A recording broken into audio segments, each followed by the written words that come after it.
J'en viens à ce qui va être le cœur de notre actualité cette semaine, la niche parlementaire.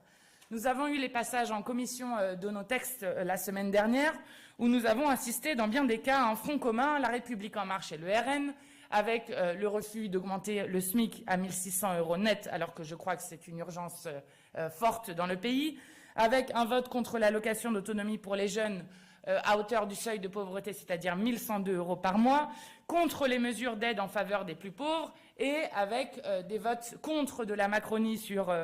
l'urgence démocratique, sur le fait de baisser le seuil sur le référendum d'initiative partagée et sur la loi anti-concentration des médias, tandis que le RN courageusement s'abstenait la semaine dernière. Je veux dire ici avec force, comme je l'ai redit à la conférence des présidents ce matin, que je déplore l'obstruction antidémocratique qui est faite sur l'unique journée que nous avons pour choisir l'ordre du jour de l'Assemblée nationale. Sur cette unique journée, nous nous retrouvons avec 26 amendements sur Uber Files, 112 amendements sur le SMIC, 230 amendements sur l'IVG, 560 amendements sur la corrida et je pourrais ensuite continuer avec les autres textes. Je le dis, cette obstruction est non seulement antidémocratique, mais elle serait extrêmement dommageable pour notre Assemblée, puisque cela voudrait dire à la fin que vous vous retrouverez avec aucun des groupes de cette Assemblée qui ne pourrait passer un texte en entier dans leur niche parlementaire. Je crois que c'est dangereux et que cela poursuit un double objectif. D'abord, d'empêcher tout débat sur des questions majeures. Je pense notamment au débat de société sur la question de la constitutionnalisation de l'IVG, pour lequel 9 Français sur 10 sont favorables à l'inscrire dans la Constitution, ou sur la corrida, où là aussi 90% des Français se déclarent favorables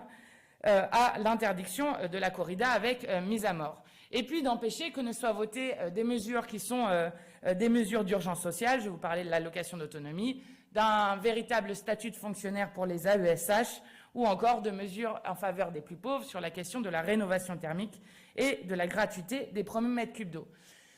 Cette obstruction est d'autant plus déplorable que nous avions, en commission, réussi à obtenir une victoire historique, puisque nous avions obtenu le fait de gagner la proposition de loi constitutionnelle pour inscrire le droit à l'IVG et à la contraception dans la Constitution. Et ce n'est pas moi toute seule qui le demande, je vous disais 9 Français sur 10 sont favorables. Une pétition recueille déjà 150 000 signataires qui le demandent. Et je redis ce que nous disons maintenant depuis des mois, c'est-à-dire que nous voulons que le gouvernement dépose un projet de loi constitutionnelle, puisque vous savez la différence entre une proposition de loi sur la Constitution et un projet de loi qui viendrait du gouvernement, c'est que ça permettrait d'aller beaucoup plus rapidement, d'éviter un référendum et donc la libération de paroles de mouvements anti-choix, et permettrait à la France d'être le premier pays au monde à inscrire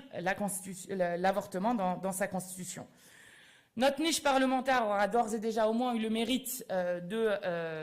même avant son examen, de démasquer les 50 nuances de droite alliée pour continuer, quoi qu'il en coûte, la politique de maltraitance sociale, animale et démocratique de ce gouvernement. Et je vous donne rendez-vous le 24 pour la suite de cette niche, en espérant qu'entre-temps, des groupes aient choisi raisonnablement de retirer leurs amendements d'obstruction.